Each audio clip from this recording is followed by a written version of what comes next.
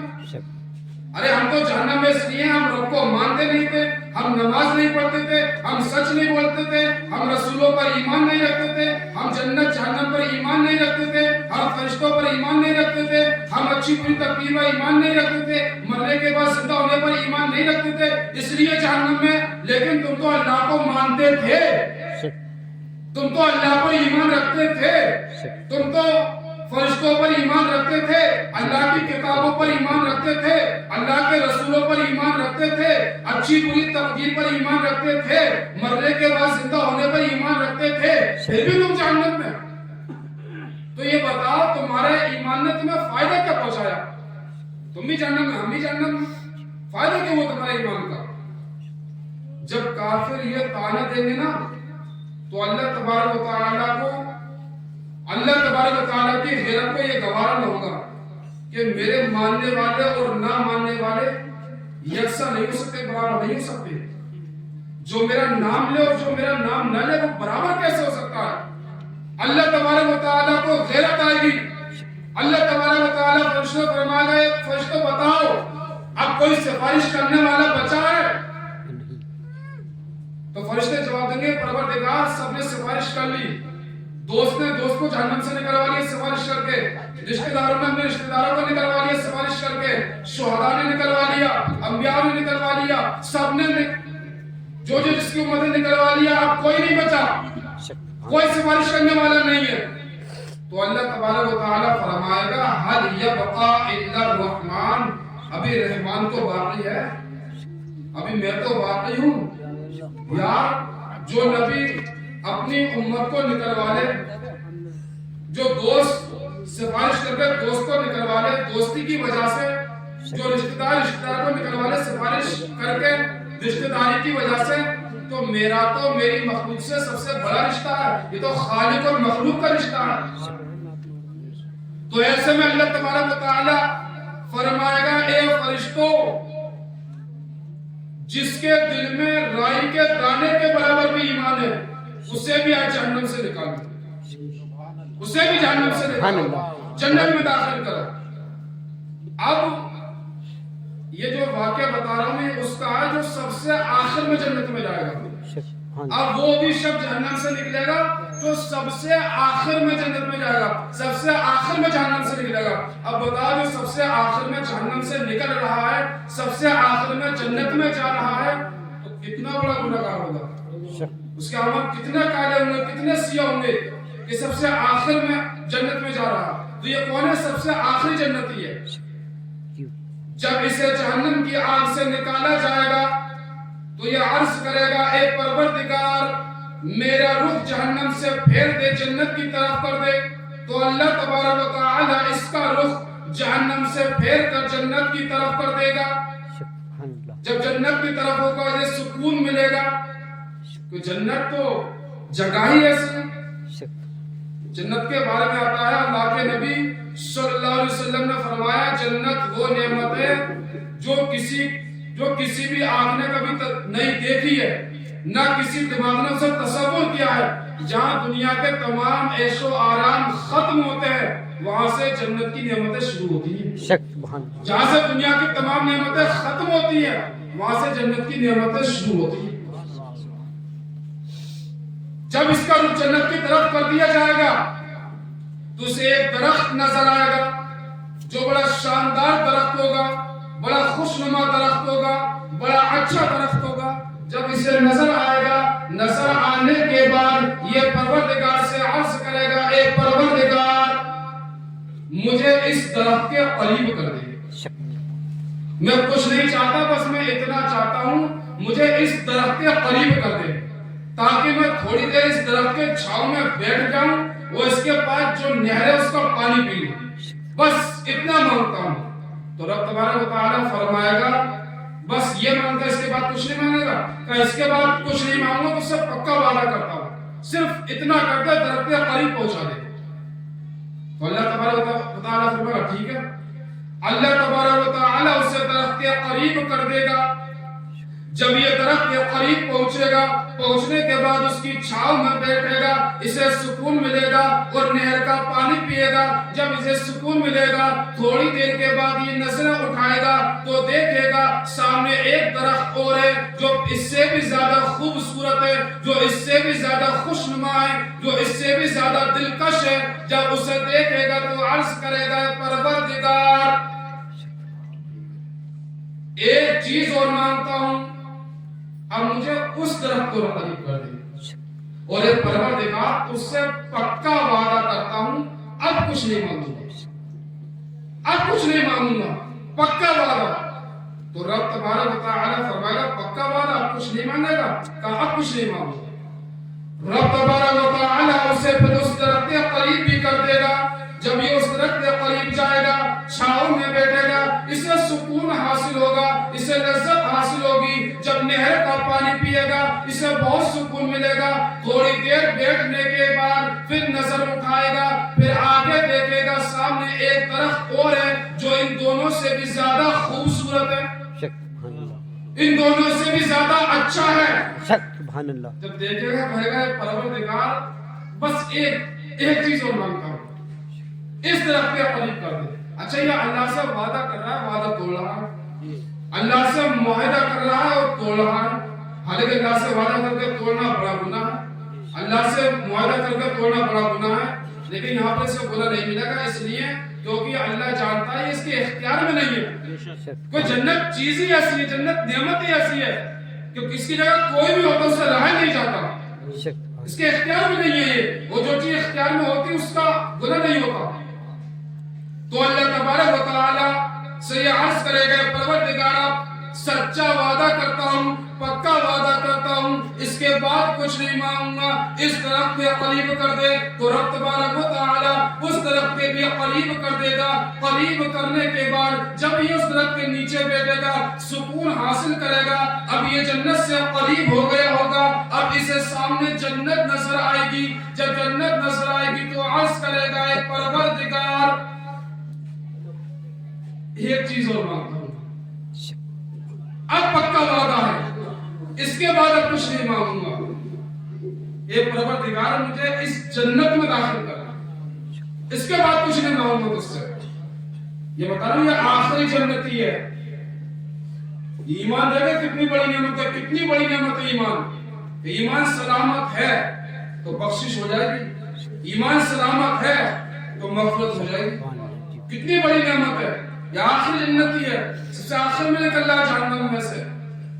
کہہ رہا ہے پروردگار مجھے اس جنت میں داخل کر دے. تو پروردگار فرمائے گا اگر میں تجھے اس جنت میں داخل کر دوں اور کچھ مانگے گا, یہ نہیں. کہا نہیں, اب پکا وعدہ, سچا وعدہ, اس کے بعد کچھ نہیں مانگوں گا, بس جنت میں داخل کر دے. تو اللہ تبارک و تعالیٰ فرمائے پکا وعدہ, کہاں پکا وعدہ. تو اللہ تبارک و تعالیٰ فرمائے گا جا اس جیسی 10 جنتیں تجھے عطا کر دی, یعنی دنیا سے 10 گنا بڑی جنت تجھے عطا کر دی میں نے چاہا. یعنی سب سے آخری جنتی کا حال یہ ہوگا کہ اللہ فرمائے گا دنیا سے 10 گنا بڑی جنت میں نے تجھے عطا کر دی. جب وہ بندہ اتنا سنے گا تو کہے گا اے پروردگار تو رب ہو کر مجھ سے مذاق کر رہا ہے. حدیث کا الفاظ ہے, اے پروردگار تو رب ہو کر مجھ سے مذاق کر رہا ہے. جب حضرت عبداللہ ابن مسعود رضی اللہ تعالی عنہ یہ حدیث کوفہ میں آپ کا حلقہ لگا ہوا تھا, اپنے شاگردوں کو سنا رہے تھے, جب یہاں پر پہنچے تو ہم مسکرانے لگے. کیونکہ صحابہ کا جو ہے نا, صحابہ جب بھی حدیث بیان کرتے تھے تو کوشش یہ کرتے تھے وہی انداز ہو جو حدیث سنانے میں پیارے نبی کا انداز تھا, وہی انداز ہو بہو. تو جب حضرت عبداللہ ابن مسعود یہ حدیث سنا رہے تھے اپنے شاگردوں کو مسکرانے لگے اور مسکرا کر فرمانے لگے اے میرے شاگردوں کیا مجھ سے پوچھتے نہیں ہو میں کیوں مسکرا رہا ہوں. تو شاگردوں نے پوچھا بتائیے کیوں مسکرا رہے ہو. کہا اس لیے مسکرا رہا ہوں جب اللہ کے نبی ہمیں یہ حدیث پاک سنا رہے تھے تو اللہ کے نبی نے ہم سے فرمایا تھا, اللہ کے نبی بھی مسکرانے لگے تھے یہاں پر آ کے, اور اللہ کے نبی نے ہم سے فرمایا تھا میرے صحابہ ہم سے پوچھتے نہیں ہیں کہ میں کیوں مسکرا رہا ہوں. تو ہم نے پوچھا تھا یا رسول اللہ صلی اللہ علیہ وسلم بتائیے آپ کیوں مسکرا رہے ہیں تو اللہ کے نبی صلی اللہ علیہ وسلم نے فرمایا کہ یہاں پر آ کے رب بھی مسکرائے گا. سبحان اللہ. اس کی بات سن کر رب بھی مسکرائے گا. وہ کہے گا پروردگار تو رب ہو کے مجھ سے مذاق کر رہا ہے. اسے یقین نہ ہوگا کہ میں اتنا گناہگار, اتنا سیاہ کار, اتنے میرے کالے عمل, اتنی بے عملی کر کے گیا, تو مجھے اتنی بڑی جنت ملے گی, اتنی بڑی جنت ملے, سے یقین نہ ہوگا. تو حضرات محترم آخری جنتی کا یہ حال ہوگا. تو ایمان بہت بڑی نعمت ہے, ایمان بہت بڑی دولت ہے. ایمان بچا کر جاؤ گے تبھی بخشش ہوگی, تبھی مغفرت ہوگی. اللہ تبارک و تعالی نے قرآن میں صاف کر دیا ہے ان الذین کفروا, بے شک وہ لوگ جنہوں نے کفر کیا, والمشرکین فی اہل الکتاب, یا اہل کتاب میں سے مشرک ہوئے, فی نار جہنم خالدین فیہا, وہ ہمیشہ ہمیشہ جہنم میں رہیں گے. اور اولئک هم شر البریہ, یہی سب سے بدترین مخلوق ہے. اور ان الذین آمنوا, بے شک وہ لوگ جو ایمان لائے, وعملوا الصالحات, اور نیک اعمال کیے, اولئک هم خیر البریہ, یہی سب سے بہترین مخلوق ہے. اور اللہ تعالیٰ فرماتا ہے جزاؤہم عند ربہم, ان کا بدلہ ان کے رب کے پاس ہے. پورا پورا اللہ تبارک و تعالیٰ انہیں بدلہ دے گا. جنات و عدن, ہمیشہ کے باغات دے گا. تجری من تحتہا الانہار, جس کے نیچے سے نہریں بہتی ہوں گی. خالدین فیہا ابدا, وہ جنتی جنت میں ہمیشہ ہمیشہ رہیں گے. رضی اللہ عنہم ورضوا عنہ, یہ وہ لوگ ہیں کہ ان سے اللہ تبارک و تعالیٰ راضی ہوا, وہ یہ اللہ سے راضی ہوئے. ذالک لمن خشی ربہ, یہی وہ لوگ ہیں کہ جو اللہ سے ڈرنے والے تھے, جن کے دل میں خشیت الہی تھی. تو حضرات محترم ایمان بہت بڑی نعمت ہے, ایمان کو بچا کر جاؤ. آج آپ روز خبریں پڑھ رہے ہیں, آج کتنی لڑکیاں ایمان چھوڑ رہی ہیں, آج کتنی لڑکیاں ایمان سے برگشتہ ہو رہی ہیں, ایمان سے منحرف ہو رہی ہیں, ایمان سے روگردان ہو رہی ہیں. آپ روز خبروں میں پڑھ رہے ہیں, کبھی کسی نے بھاگ کر غیر مسلم سے شادی کر لی, کبھی کسی لڑکی نے غیر مسلم سے شادی کر لی. ہمیشہ ہمیشہ کی جہنم وہ لے رہی ہے, ہمیشہ ہمیشہ کی. اس کا ذمہ دار کون ہے کہ ہم نہیں ہیں؟ کہ اس کے باپ سے سوال نہ ہوگا کہ تم نے اپنی بیٹی کو کیوں تعلیم نہیں دی, اسلام کے بارے میں تم نے کیوں نہیں بتایا, کفر کے بارے میں تم نے کیوں نہیں بتایا اپنی بیٹی کو. اگر تو اسلام کے بارے میں بتاتا, اسلام کی تعلیم دیتا, تو آج تیری بیٹی یہ قدم نہ اٹھاتی, غیر کے ساتھ شادی نہ کرتی. پورا معاشرہ ذمہ دار ہے اس کا. ہمیں کوشش کرنی چاہیے اپنے بچوں کو خوب دین سکھائیں, خوب دین کی تعلیم دیں. اگر تعلیم نہ دو گے تو لوگ اسلام, بہت ساری لڑکیاں چھوڑا, اور لڑکی کے لڑکے بھی چھوڑا ہے. ذرا سا وقت نے کروٹ کیا لی, ذرا سی, زیادہ نہیں, ذرا سی خالی وقت نے کروٹ کیا لی, لوگ اسلام کو چھوڑنے لگے. کوئی زیادہ بڑا کوئی امتحان نہیں, کوئی چھوٹا سا امتحان آیا تو اسلام کو چھوڑنے لگے.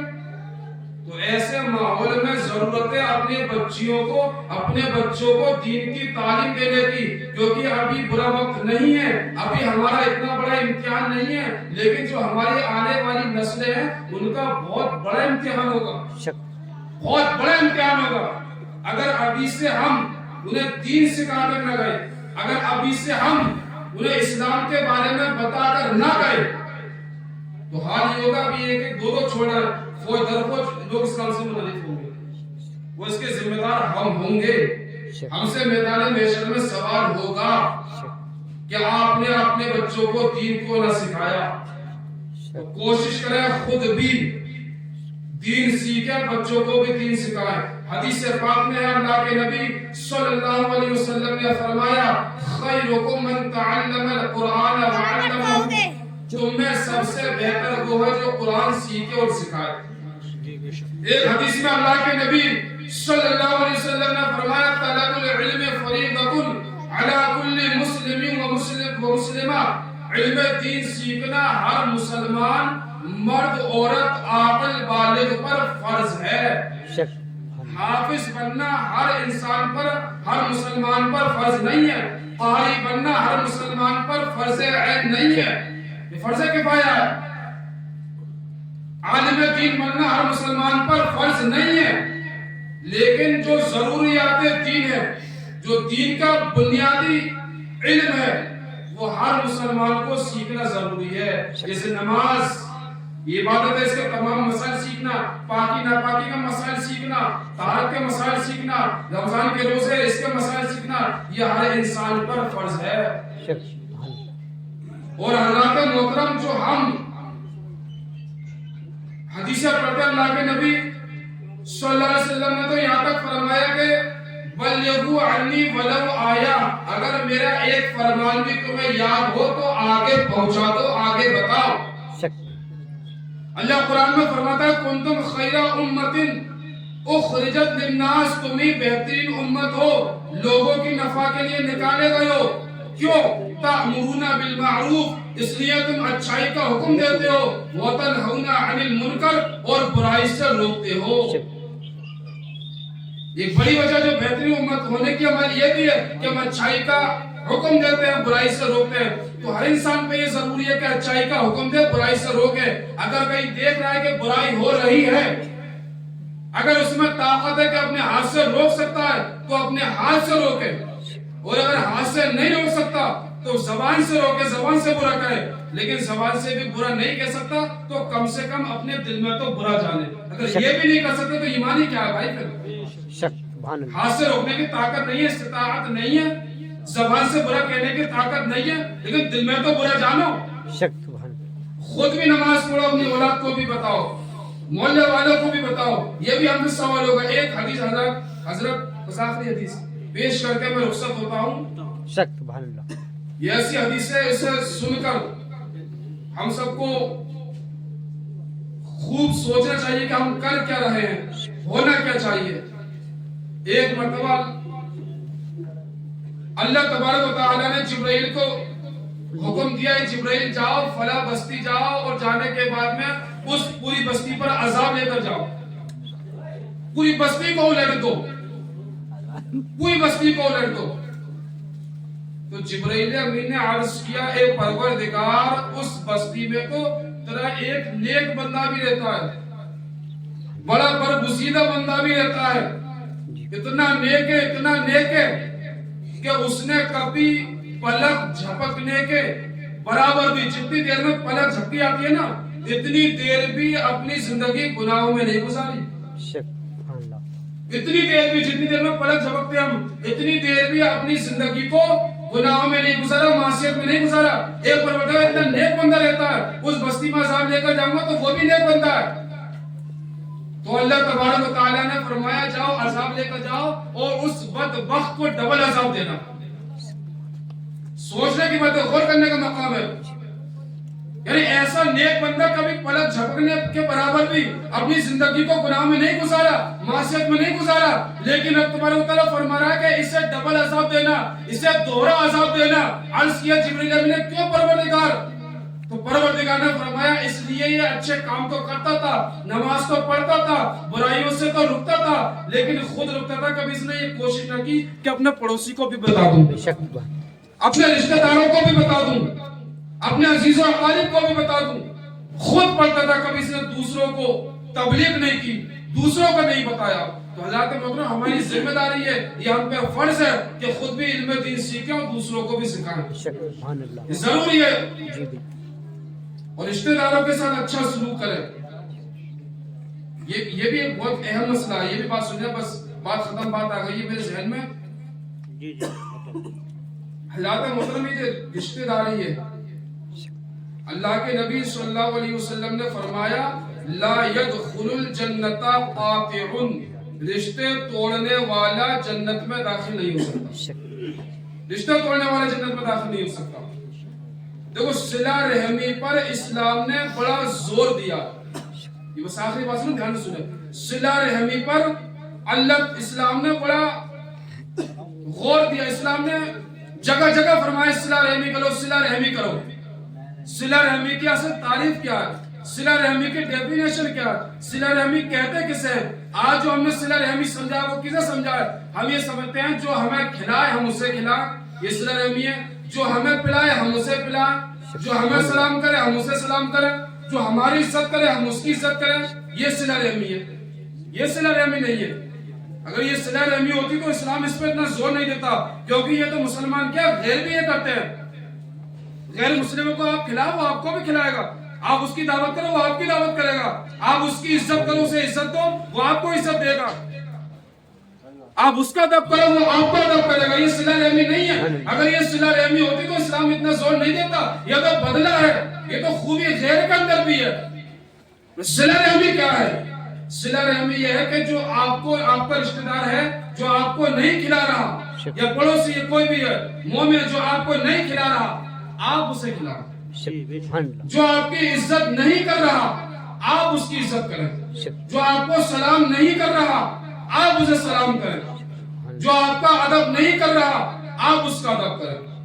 ایک مرتبہ ایک صحابی اللہ کے نبی صلی اللہ علیہ وسلم کی بارگاہ میں حاضر و عرض کرنے لگے، یا رسول اللہ صلی اللہ علیہ وسلم میں بڑا پریشان ہوں۔ کہا کیا بات ہے؟ کہا میرا بھائی ہے، میں اس کی بہت عزت کرتا ہوں، بہت ادب کرتا ہوں، ہر جگہ اس کا عزت سے نام لیتا ہوں، لیکن وہ ہر جگہ میری عزت کا جنازہ نکالتا ہے۔ وہ آتا ہے میں اسے کھلاتا ہوں، لیکن میں اس کے گھر میں جاتا ہوں تو اس کا منہ بن جاتا ہے، مجھے بھگا دیتا ہے۔ میں سلام کرتا ہوں، سلام کا جواب تک نہیں دیتا۔ یا رسول اللہ صلی اللہ علیہ وسلم میری رہنمائی فرمائیے میں کیا کروں؟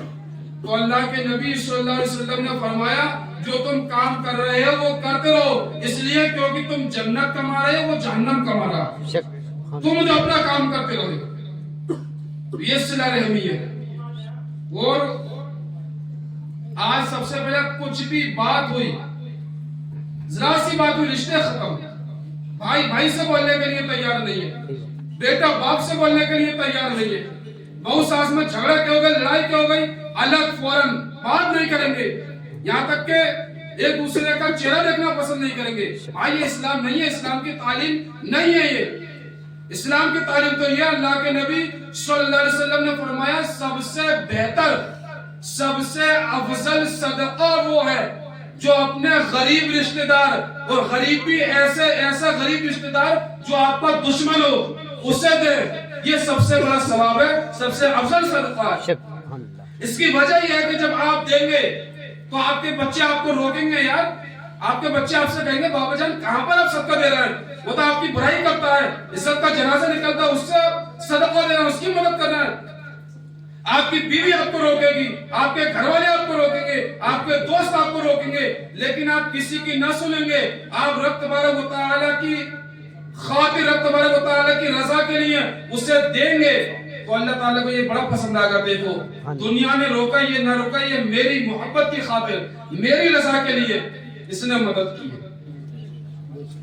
میری رضا کے لیے، تو اللہ بڑا خوش ہوتا ہے، سب سے افضل صدقہ ہے۔ یہاں تک کہ حضرت ابوبکر صدیق کا تو حال یہ تھا، ایک مرتبہ حضرت ابوبکر صدیق رضی اللہ تعالی عنہ، ان کا غالباً خالہ زاد بھائی تھا یا چچا زاد بھائی تھا، ایک واقعہ ہوا، آپ کی بیٹی تھی حضرت عائشہ رضی اللہ تعالی عنہا، ان پر تہمت لگائی گئی۔ اب جب ان پر تہمت لگائی، وہ ہے کون؟ حضرت ابوبکر صدیق رضی اللہ تعالی عنہ کی بیٹی اور حضور اکرم صلی اللہ علیہ وسلم کی بیوی زوجہ۔ کتنا بڑا مقام ہے، حضرت ابوبکر کی بیٹی، حضور کی بیوی، پاک دامن، جن کی پاک دامنی کے لیے قرآن پاک میں آیتیں نازل ہوئی، وہ حضرت عائشہ، ان پر ایک تہمت لگائی گئی۔ جب تہمت لگائی گئی، تہمت لگانے والوں میں سے ایک حضرت ابوبکر صدیق رضی اللہ تعالی عنہ کے بھائی تھے، غالباً چچا صاحب بھائی تھے یا پھوپھی صاحب بھائی تھے۔ وہ اتنے غریب تھے کہ حضرت ابوبکر صدیق رضی اللہ تعالی عنہ انہیں ہر مہینے خرچہ دیتے تھے، اور انہی کے خرچہ دینے سے، انہی کی مدد کرنے سے ان کا گھر چلتا تھا۔ جب آپ نے سنا کہ جنہوں نے میری بیٹی پر تہمت لگائی ہے، اور وہ ایسی بیٹی جو حضور کی بیوی ہے، وہ سب سے لاڈلی بیوی ہے، ان پر تہمت لگائی ہے، ان تہمت لگانے والوں میں یہ بھی شامل ہے جس کی میں مدد کرتا ہوں، میری مدد سے جس کا گھر کا خرچہ چلتا ہے، گھر چلتا ہے، وہ میری بیٹی پر تہمت لگا رہا ہے، حضور کی بیوی پر تہمت لگا رہا ہے۔ حضرت ابوبکر نے فوراً قسم کھائی کہ آج کے بعد میں اس کی مدد نہیں کروں گا، آج کے بعد جو میں اسے رقم دیتا تھا ہر مہینے بھیجتا تھا وہ نہیں بھیجوں گا. جیسے قسم اٹھائی اللہ تبارک و تعالی نے جبرائیل امین کو اللہ کے نبی صلی اللہ علیہ وسلم کی بارگاہ میں بھیج دیا. وہ آیتیں لے کر آ گئے, آیتیں سنا دی کہ وَلَا يَعْتَلِ أُولُو الْفَضْلِ مِنْكُمْ وَالسَّعَةِ أَن يُؤْتُوا أُولِي الْقُرْبَى وَالْمَسَاكِينَ وَالْمُهَاجِرِينَ فِي سَبِيلِ اللَّهِ کہ جو صاحب وسعت ہے, جو صاحب فضیلت ہے, انہیں یہ بات زیب نہیں دیتی وہ کہ قسم اٹھا لے کہ وہ غریبوں کی مدد نہیں کریں گے, وہ مساکین کی مدد نہیں کریں گے, وہ مہاجرین کی مدد نہیں کریں گے. انہیں قسم نہیں اٹھانا چاہیے. وَلْيَعْفُوا وَلْيَصْفَحُوا, اگر وہ یہ چاہتے ہیں کہ اللہ تعالیٰ انہیں معاف کر دے تو وہ بھی تو انہیں بھی چاہیے کہ وہ بھی معاف کریں. یا اللہ نے یہ فرمایا کہ وَلْيَعْفُوا وَلْيَصْفَحُوا, کہ اگر وہ یہ چاہتے ہیں کہ اللہ انہیں معاف کر دے تو وہ بھی انہیں معاف کر دیں. وَأَلَا تُحِبُّونَ أَن يَغْفِرَ اللَّهُ لَكُمْ وَاللَّهُ غَفُورٌ رَحِيمٌ, اللہ معاف کرنے والا بڑا غفور رحیم ہے. جب حضرت ابو بکر صدیق رضی اللہ تعالی عنہ کو یہ باتیں سنائی, یہ آیتیں سنائی اللہ کے نبی نے, تو حضرت ابو بکر عرض کرنے لگے پروردگار یا رسول اللہ میں تو چاہتا ہوں اللہ مجھے معاف کر دے. تو آپ نے فرمایا کہ تم بھی معاف کرو. پھر آپ نے اسے معاف کیا, پھر سے آپ نے اس کا خرچہ بھیجنا شروع کیا. تو جو حضور کی بیٹی حضرت عائشہ پہ تہمت لگائے وہ یہ مدد کرنا چھوڑ دے تو قرآن پاک میں آیتیں نازل ہو جاتی ہے اور ہم ذرا سی بات پہ ایک دوسرے کا چہرہ دیکھنا پسند نہیں کرتے. اللہ تبارک و تعالی ہمیں اور آپ کو عمل کرنے کی توفیق عطا فرمائے. میرے کہنے میں آپ کے سننے میں جو بھی لغزشیں ہوئی ہوں, جو بھی خطائیں ہوئی ہوں, اللہ تبارک و تعالی سے دعا ہے اللہ تبارک و تعالی معاف فرمائے. ایک بار سب لوگ کلمہ شریف کا ذکر کیجئے, پڑھیے لا الہ الا اللہ محمد رسول اللہ صلی اللہ علیہ وسلم وما علینا الا البلاغ. السلام علیکم.